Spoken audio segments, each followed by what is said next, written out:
Welcome, everybody, as you come on board. Thank you very much for joining us. And Nuno is joining us from Portugal. And it's very late in the evening for him. And I really appreciate him doing that. And all of our Opinion members joining us from across the country. I see some familiar names and some I'm not so familiar with. We had a good crowd sign up today, but we've just been talking about this before we signed you in, was that it's so hot all across the country. It's like 40 degrees in Ontario, the humidex, and 30 degrees in Montreal. And I know it's been hot out west as well. There's somebody turned. Connie, you don't look like Connie. Welcome, and don't forget to stay tuned for my bad joke that we'll get started with in a minute or two.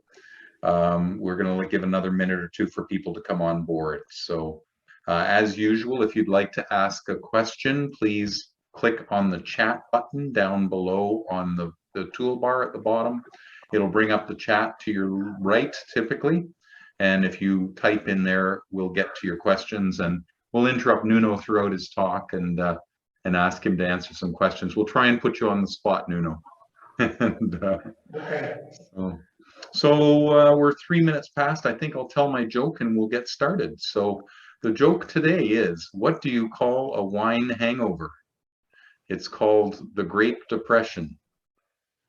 If anybody you can actually do some applause. You can click a button as a reaction. So I cannot reach my phone. Yes, okay, good. And there's some crying happening. I can see that. It's good.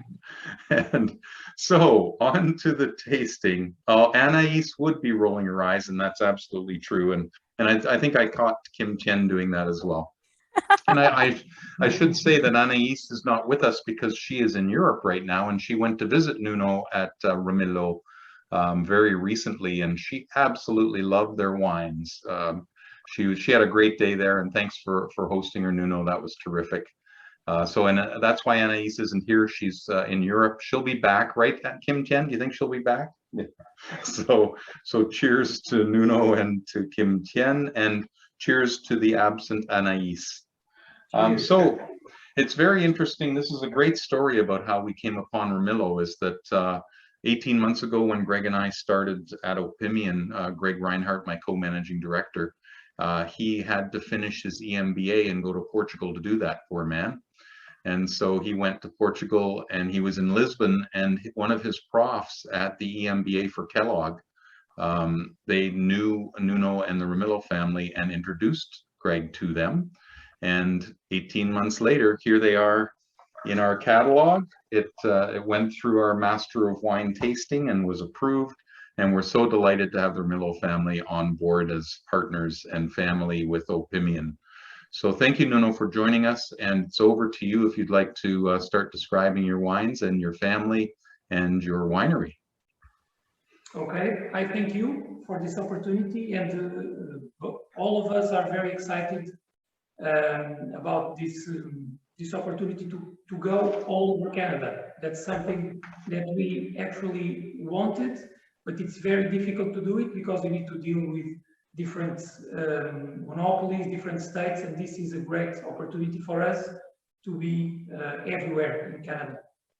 So you were mentioning it's actually 11 o'clock here, but it's okay because I am training for the harvest, which will start on Monday.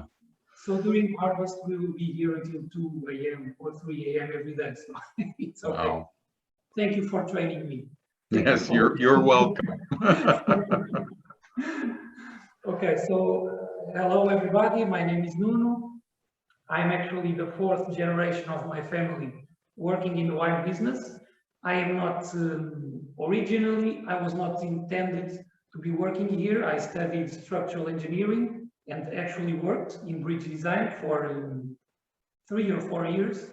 But then I think the appeal for the family business, for the family tradition was too much for me. I was not so happy about what I was doing. So in 2012, I started 2 do some studies, some further studies related to the wine production and also wine marketing. And in 2013, I started here full time. Since then, we have been changing a lot. We have changed basically everything we were doing. We released new wines, we planted new vineyards, we started to plant different grape varieties, we started to do different techniques at the winery. And I think now we are at the point that I can say we have learned a lot in these years, and we are now with a wine portfolio that I'm very proud of, both reds and whites. I feel that they express exactly what we wanted to do. Greg, do you sorry. Michael, that's okay. We look alike. Not so much. No, I met Greg in person, not you. Yeah, I look a lot younger than Greg, actually. It's true. Yeah, I'm going to say this, right? I can, maybe it's interesting if I tell you a little bit of our philosophy in winemaking, about the type of grapes we are working. Absolutely, really important. I think people want to know. Okay, so I will start. I will try to explain the climate, the type of soils, the type of grapes we make here, and the type of techniques we use here at the wine cellar to make our wines. We are based nearby Lisbon in a region called Sintra. Sintra is a region very close to the ocean. We are 5 kilometers from the ocean. So the climate here is very, very influenced by the ocean winds and by the ocean humidity. This means that the climate is cooler than the average in Portugal. So here we can, in most of Portugal, it can be 35 degrees, and here it can be 21, 22, 23 degrees.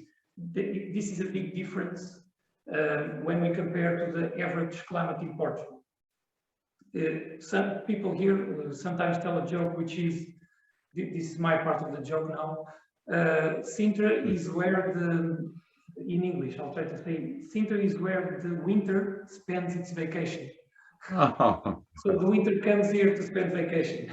Oh, that's great. And that's why the climate is usually cooler than the average in Portugal. So this was the area where the rich people had their holiday houses when there was no air conditioning. Back in the 19th century and before, when you had no air conditioning, rich people had their own chateaus, their own palaces here, and came to spend vacation here, summer here. Do you know Casa dos Francos? Casa dos Francos? Francos, it's a chicken restaurant in Sintra. I know. It's fantastic. I've been. I know. But it's very typical in Portugal. The grilled chicken is something really, really traditional. You go everywhere and you have grilled chicken restaurants. We have one right next, like 5 minutes walking from here. Oh, no kidding. Well, that's great. Yes. Sorry, I interrupted you. That's what we eat mostly during harvest. It's grilled chicken. Ah, fantastic. So I was explaining about where was I? The climate? About the climate, that winter spends its vacation in Sintra. Okay. What we have to do here is usually the weather is cloudy in the morning and cloudy in the end of the day. And during the middle of the day, it's sunny. So what's very important for us is to take advantage of the sun we have during the day. So we plant all of our vineyards facing south and in steep slopes so that they can be sheltered from the sea winds. It means that during those sunny hours, it gets really hot in our vineyards. This is the key factor for the type of wines we make, because balance, elegance, in English, I wanted to say word in English, but it's not occurring to me. But I think those are key factors. The balance of our wines, the elegance of our wines, the minerality, the saltiness from the influence of the ocean. These are usually words people use to describe our wines. That's mostly because of the climate. The type of soil, we have clay limestone here. It's a very rocky, or we have a lot of stones. Most of our vineyards are planted in terraces. So it means our yields are naturally lower than the usual in Portugal. This is also good for the originality. We can do something different from the average in Portugal here. And now the type of grapes. We are planting grapes here that not even the Portuguese know. You don't know the usual Portuguese grapes in Canada, but the Portuguese don't know the grapes we are using here. Because this used to be a very important wine region that was abandoned from the middle of the 20th century, because property is very small here. So when other regions of Portugal started to produce wines in bigger scale, the prices were obviously lower, and the people here could not keep up with those prices. So they could not keep up with the prices, and they were small farmers, so they didn't have enough skills to market their wine for higher prices. So basically they abandoned their vineyards because they had actually other activities here. We have a lot of tourism, we are near Lisbon, so it's easy to find a job, and that's what they did. So the type of grapes people used here, the type of techniques people used here were kind of lost in these last 50 years. That's what I started doing when I started working here. I realized there was something special hidden here, that if we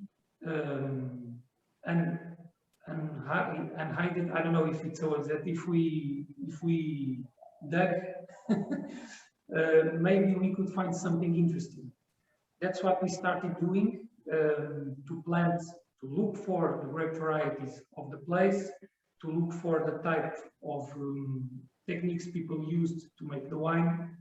That's what we have been developing, that's what we have been doing, and that's what makes me very proud now, is to have wines made with interesting grapes that people usually don't use, and those types of grapes are perfectly adapted to the place. Everything together, the climate, the type of soil, the perfectly adapted grapes, and the techniques that people developed throughout centuries, they all come together to make something which is different, which is, in my opinion, very interesting, and that's what we are trying to show now to Canadian people. So were you able to revive these from the existing vines, or did you have to replant? No, we had to plant Yes. new vines. We had to look for vines that still had some plants of these grape varieties. We had to collect those plants. We had to reproduce those plants and then plant it. Wow. It's a very long process. Very long process. Yes. Yes. Right. Good. So why don't you do a tasting of us with the white? You can tell us, do a full one with the nose and what you're seeing and what you're tasting. Yeah. Now I am tasting the Ramilo white. I think you can see it. Yes. So this is the only white we have in the offering. Jane tasted it and she said something which I found very interesting. She said it reminded her of a young Chablis. That's very interesting because a lot of people say that when they taste our wines, mostly whites. It's a fact that all the wine is really mineral. You have this salty touch that when you taste it, you will feel right away that the ocean is here.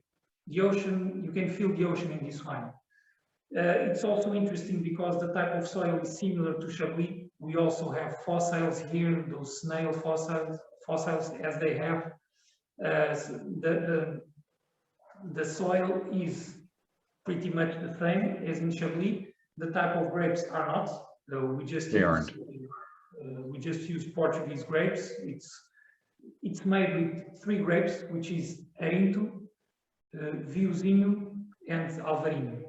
3 Portuguese grapes. So the tradition here in Portugal is to blend the wines because our climate is not stable from year to year.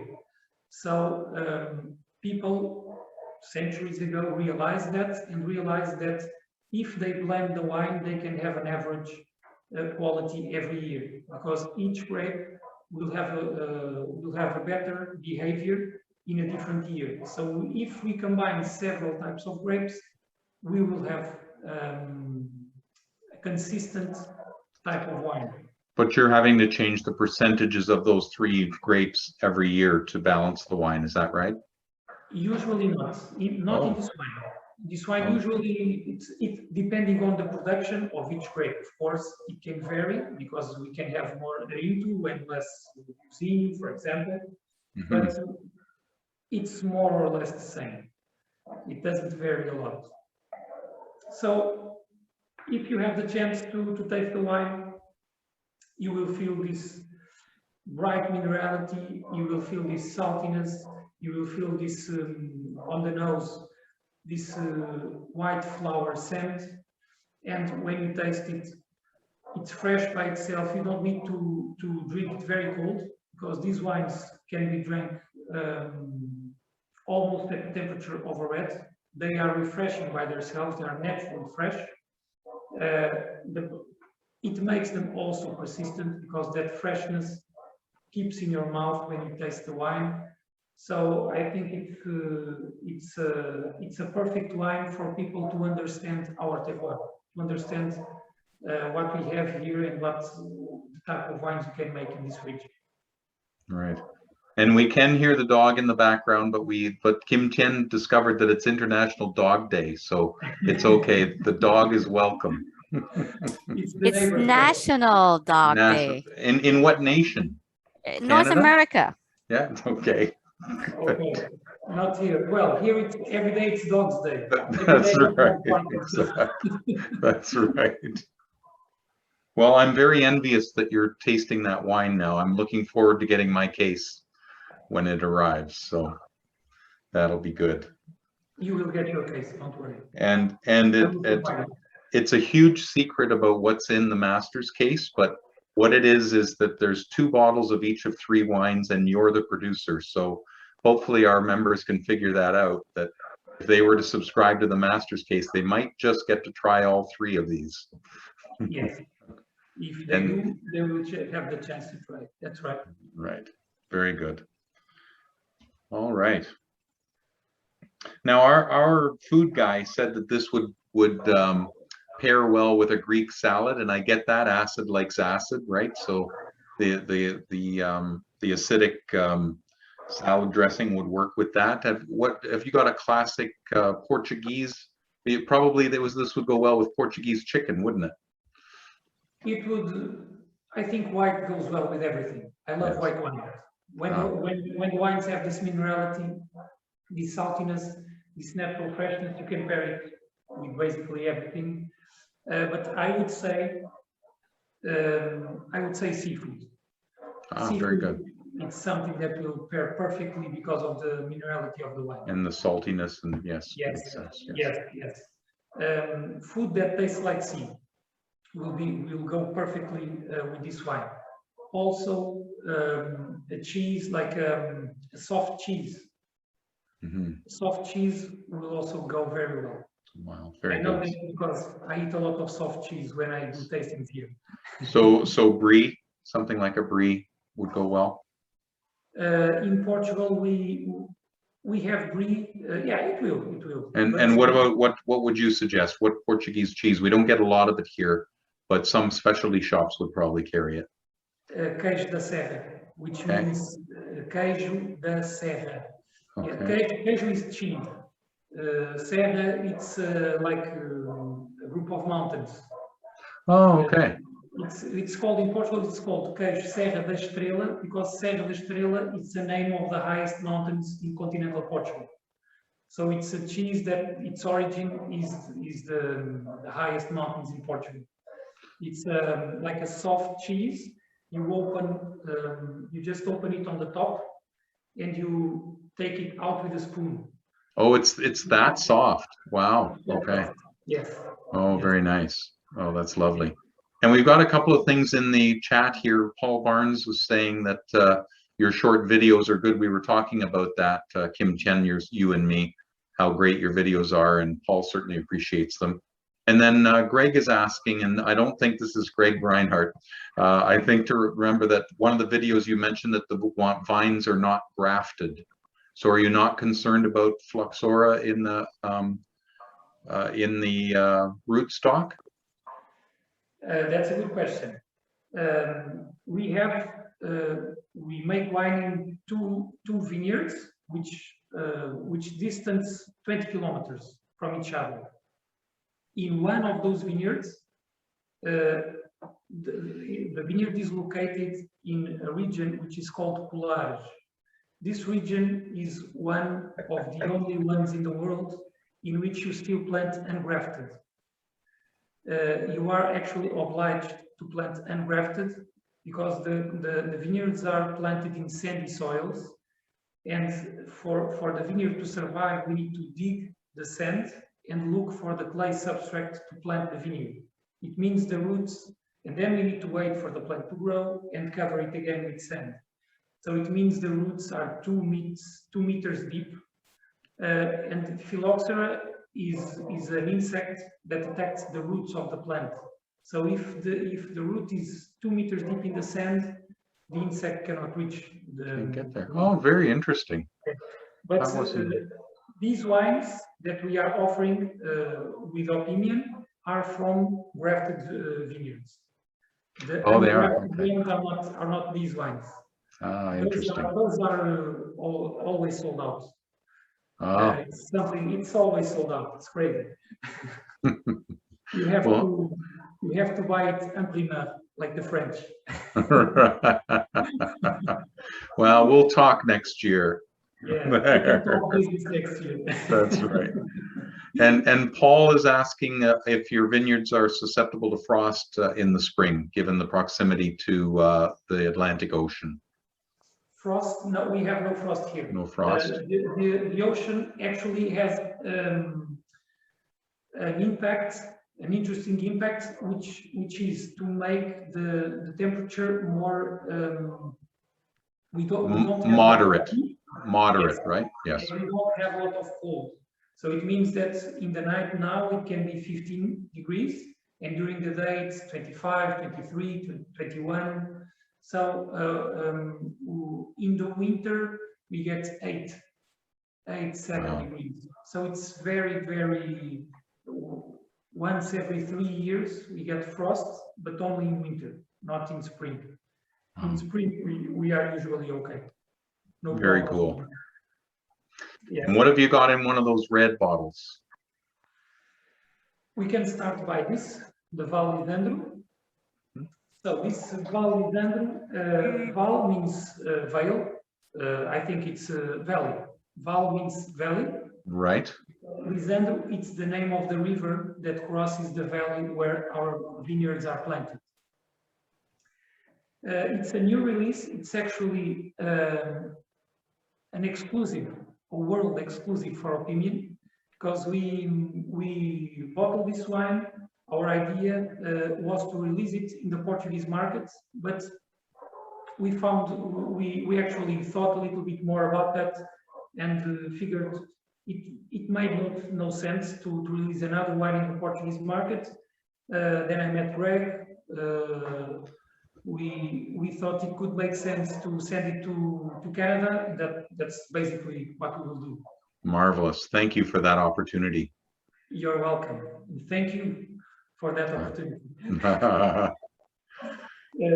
So the idea here of this wine is to show the shelter, to show people when they taste this wine that they feel the shelter of the valley, that they feel that this wine is made nearby the ocean, but it's got power at the same time. It's got this lovely balance between power and elegance. That's what we want to show here. So the wine, when you taste it, you will, when you taste it, you will find some darker fruit here. We have two reds, so this red you will find more darker fruit, and in the other red you will find more red fruit. The idea here is to take the most of the advantage we can from the shelter of the valley, of the Lisandro Valley. That's why we call it Val Lisandro. Oh, I love that sound. Me too. Yeah. But I like more to drink it. Right. Which Yes. is something you cannot do. No, no. I'm envious again. This was just to tease you, right? Yes, absolutely. In Portugal, we call it to make pirraça.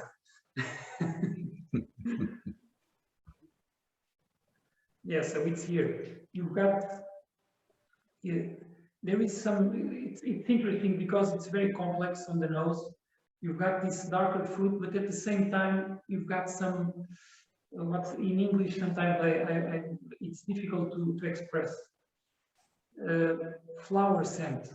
It's a flower scent combined with a dark fruit scent, which I think is very interesting. And these wines, you can make it. If you make it breathe, you will find different things in these wines. Right.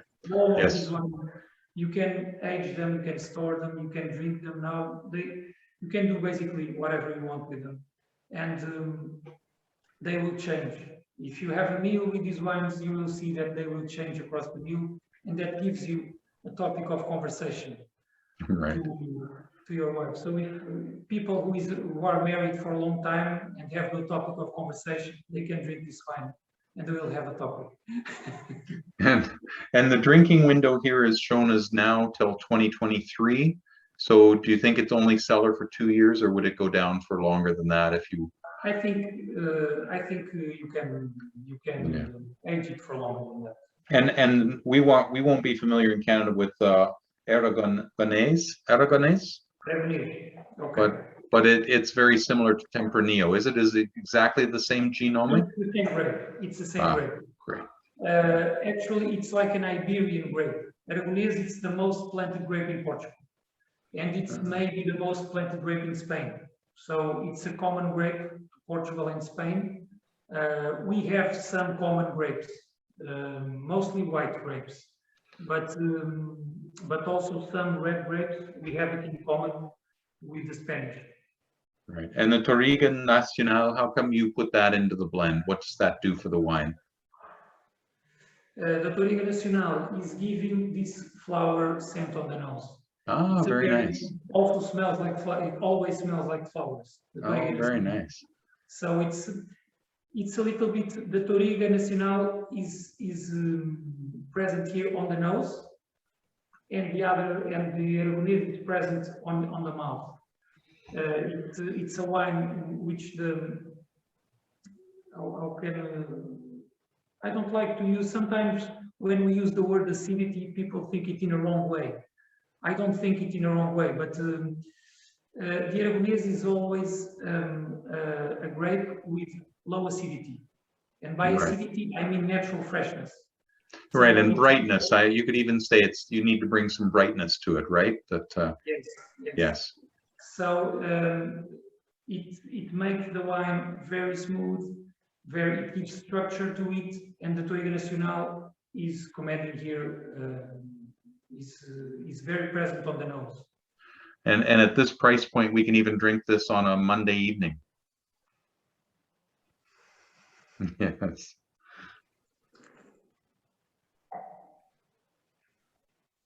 It's all so jealous. You can, Michael, with that price point, you can drink on the Monday night, a Wednesday, and for French Canadian, a vendredi, Friday evening. You can Monday lunch. Monday lunch. That's something I like to feel when tasting our wines. I always ask myself this question: would I be drinking this wine every day? Could I drink this wine every day? And if the answer is yes, the wine must be good, because some wines, they are great, they're perfect, but if you think of them in that way, would I drink it every day for 1 month? Maybe some wines, the answer would be maybe it's too much. Too specific, or yes. It's okay for 1 or 2 meals, but it's too powerful. Or it's, I like to, when I taste all of our wines, I like to ask myself that question. And I like to feel that the answer is yes. I could drink this wine every day for 1 month, and I will not be tired of it. I'm in.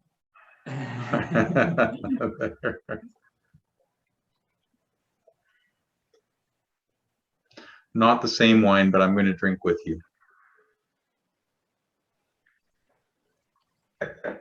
And then your third wine there? The third wine will be our Camille Red, which is this one. You are looking at the bottle. The bottle says 2018 vintage, Right. because the 17 is not bottled yet, which is the one you will have. But I have the wine here. Right. Do we have the 19 or the 17?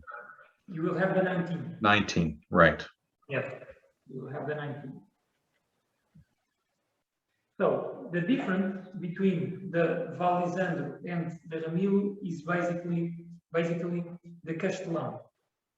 We have in the Ramilo Red, we have a grape which is called the Castelão. It's a Portuguese grape, and it's the most common grape here in this region.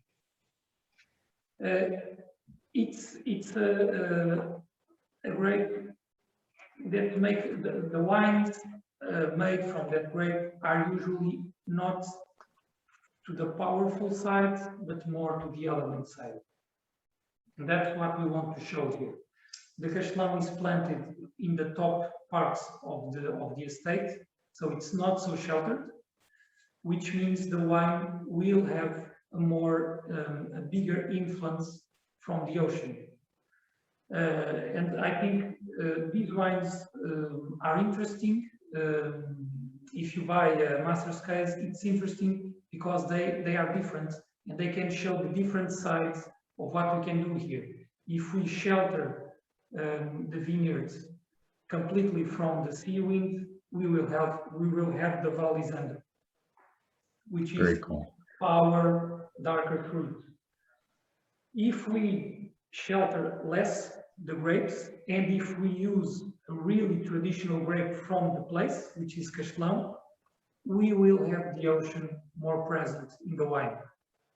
And that's what happens here. So in the Ramilo Red, we are having red fruit, we are having more freshness and minerality, and more elegance.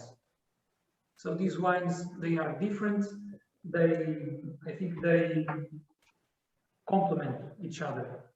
And that's what I think it's most interesting in the master's case. It's that complement.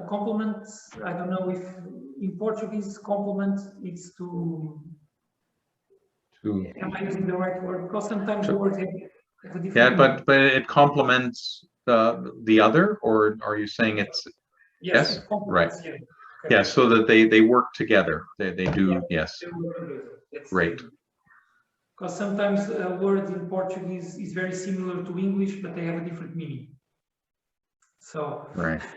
Sometimes we. No, and I would tell you. Okay. I've got some great stories to tell. You're safe with me. Okay, thank you. Because I could tell you some stories of wrongly used English words here with people visiting. Right. Yes. Uh-oh. But no, what happens in Lisbon stays in Lisbon, right? I will not tell it here. Right. You have to drink more. And this most recent one, with the I can't pronounce that grape, I'm afraid, but with 2774 is the lot number, and it says that on the nose there's some blueberries, which it's interesting because you know how all of us who taste wine, there are certain things that we can pick up more than others, and blueberries has always been one of mine. And I always find when there's a blueberry scent to something, I always like that wine better. And so it's really interesting that it's there. I'm again looking forward to trying it when it arrives in Canada. So I'm looking forward to that. Is that, would you suggest it's also on the palate? Are you tasting some background blueberry there with that one as well? I would say it's more on the nose. On the Yes. palate, you will feel the, I think you will feel the freshness, you will feel the minerality of the wine, the perfect balance. That's what will out. I'm missing the word. No, that's okay. What will stand out. That's Yeah. what will stand out when you And- put the wine. And Kim Chen brought it to our attention that this was one of Greg's director's cuts. Greg and I, we choose 3 wines each from the offering to say that those are the wines that we like. And he has the advantage over me having had to being able to try your wines. And so it's great that he chose to feature one of yours. That's a great one. He actually was lucky enough to try one of the ungrafted wines. Yeah. He tried one of the last bottles. But he couldn't convince you to sell it to us, to keep it for us instead of selling it elsewhere. I have no wine to sell you. That's not the problem. No, that's right. This year we will increase production because the Yeah. vineyard was planted in 2015. It has been producing like 1,000 bottles in 1 year, 1,200 in the other year, 2,000, and now we have reached we will reach 4,000 this year. And will it maxes out at some point, right? Like it doesn't just continue Now, yeah. I think we are on the top. That'll be it. 4,000 bottles, Yeah. it's the maximum we will produce. Right. But we can talk business later. And what is, yes, that's right. Yes, offline, we'll take that. And what would you suggest that you would eat with this particular one? We are thinking about the Ramilo, right? Yes, yeah. Yeah, okay. Thinking of Portuguese food, well, actually, I would say pasta will go perfectly with it. And it's not a Portuguese food, so it's something that you have a lot in Canada. Right, guess. we do. We serve a lot of pasta.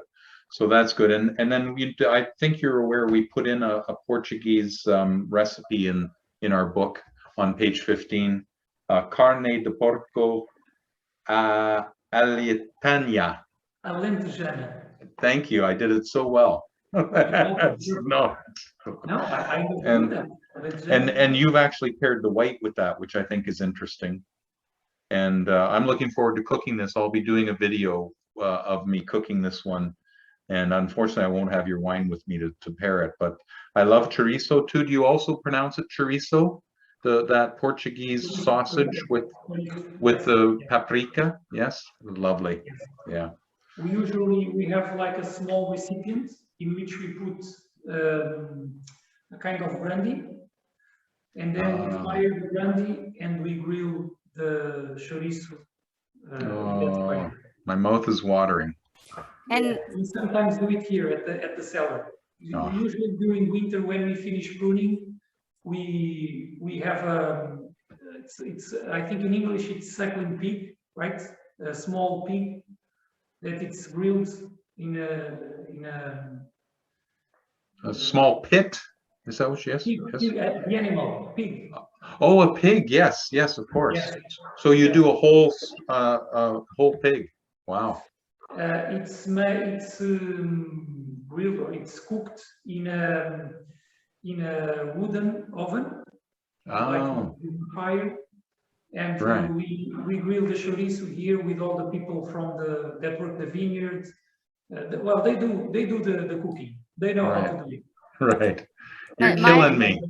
Michael, you know the two recipes, the recipe that is in the cellar offering is coming from Joao's mom.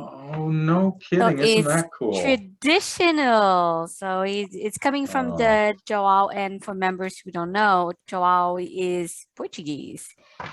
So he's and Joao is one of our member service advisors. So yeah, that isn't that cool that our staff is that involved And he's planning a trip to Portugal next year, so you'll be meeting him next year, Nuno. I know.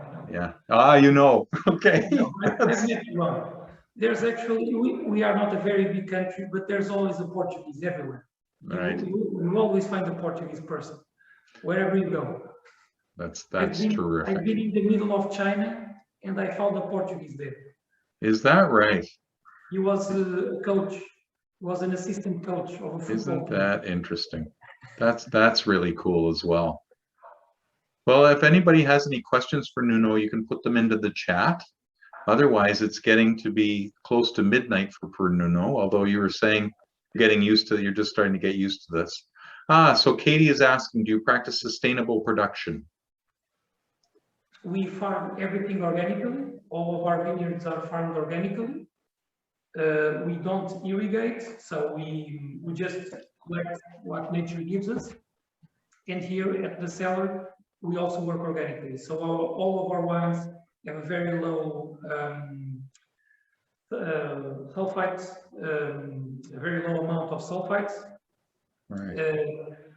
And basically, I've not set this up to show you our cellar, but if you saw our cellar, you would understand that everything is pretty much handcrafted here.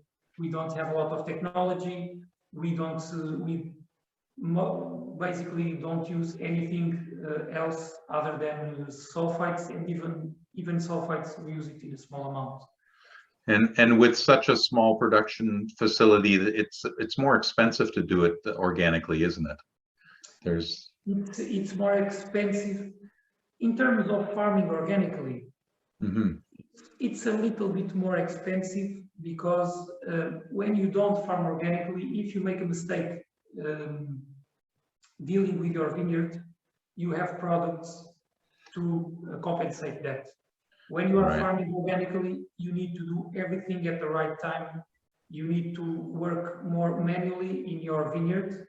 You cannot work as much with machine. Of course, we use machine, but some works, some jobs need to actually be done by hand because you need to be precise. If you make a mistake, you can have fungus in your vineyard. So it's a little bit more expensive, but at the winery, it's much less expensive because you basically don't use anything. Great. Sometimes I have wine products salesmen that come here, they knock at the door, and they have this whole catalog showing what we need to add to our wine to make it more structured or more elegant. Or there's everything. There's a product for everything. And we always say to them, look, we don't use anything, don't come here. Yeah. No, good for you. That's great. Well, I can't thank you enough for having spent your late evening with us. You better get going and harvest some grapes now. And thank you, Kim Chen, for running the board for us today. I really appreciate it. And as I said to everybody, if you do want to try all three of these wines, I will hint, nudge, that you join the Master's Case program. And if you want them 6 at a time, then you can order them one of these 3 cues on their own in a case of 6. And we love bringing you into the family, Nuno. Welcome to Opimian, and may our relationship last a long time. And thank you to all the Opimian members across the country for joining us. And we will see you on that's a good idea, Kim Chen. Cheers to everybody. Cheers. Good night, everybody. Bye-bye. Thank you.